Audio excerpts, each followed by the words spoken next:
The body was still warm when I found her. The kitchen light buzzed overhead, a pale, trembling hum that made everything look already dead. She was lying near the stove, hair tangled with broken glass, eyes fixed on nothing. The smell of gas hung thick in the air, not from the stove, but from the lie already taking shape. I didn't scream. I just stood there, waiting for the truth to breathe again, but it didn't.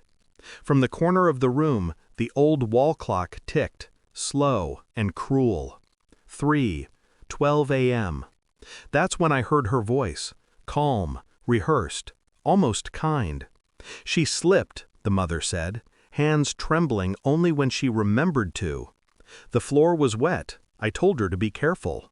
But I could see it, the clean streak on the counter where something heavy had been wiped, the faint smear on her sleeve, and the look in her eyes. It wasn't grief, it was relief. Something terrible had been waiting here for a long time, and tonight it finally got what it wanted. The police came. They wrote things down, asked questions that sounded more like statements. The son was overseas, a video call away, sobbing into the phone. He believed what she said, of course. She'd raised him on her words. I wasn't family, just a neighbor, the kind that notices too much. I watched as they moved the body out, zipped and silent. The mother cried like someone performing grief, hands to her chest, but no tear ever fell. Later that week, I stopped by again. She made tea, jasmine, too sweet, too warm. She said she missed her daughter-in-law's laughter, then changed the subject too quickly. Her eyes kept flicking to the drawer by the sink. That's when I saw it. A broken edge of ceramic tucked behind the toaster, still faintly red. The police had missed it. She hadn't. There were little things too. The wedding ring gone from the body, later found in the garden soil. A message on her phone, unsent at 3:09 a.m. And a camera, small, dust-covered, but pointed straight at the kitchen. She'd forgotten to delete everything. I started watching her, not out of curiosity, out of necessity. There's a certain rhythm to guilt. It hides in routine. She went to the market every morning at 8.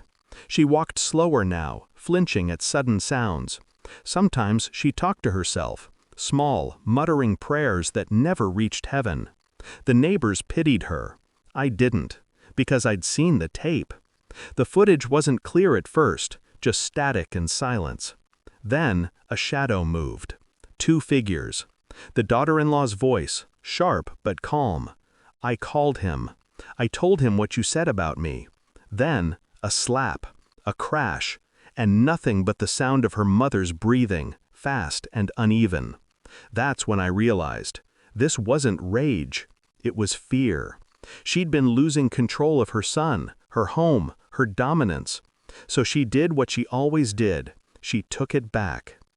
Every time I saw her after that, she looked smaller. Her face turned to glass, fragile, transparent, already cracking. The world still saw a grieving mother. I saw something worse. Someone who'd killed to keep her place in it. I didn't tell the police right away.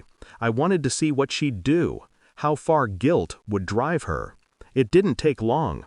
She started leaving lights on all night. She avoided the kitchen. And when her son finally came home from abroad, the first thing she did was hide the key to that drawer. He arrived with flowers, mourning written all over him. He hugged her. She didn't hug him back. I watched through my window as she crumbled, slowly, like something corroding from the inside. The camera footage sat on a small USB in my pocket. I could have given it to the police right then, but I didn't. Instead, I gave it to him, quietly, without a word. I watched him plug it in. I watched his face go still. He didn't confront her. He didn't scream. He just walked out to the garden and sat there until the sun came up.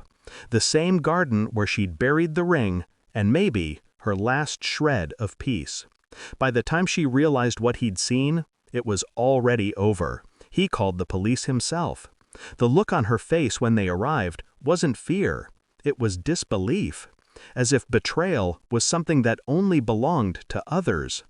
They say justice is loud, sirens, handcuffs, headlines. But that night, it was quiet.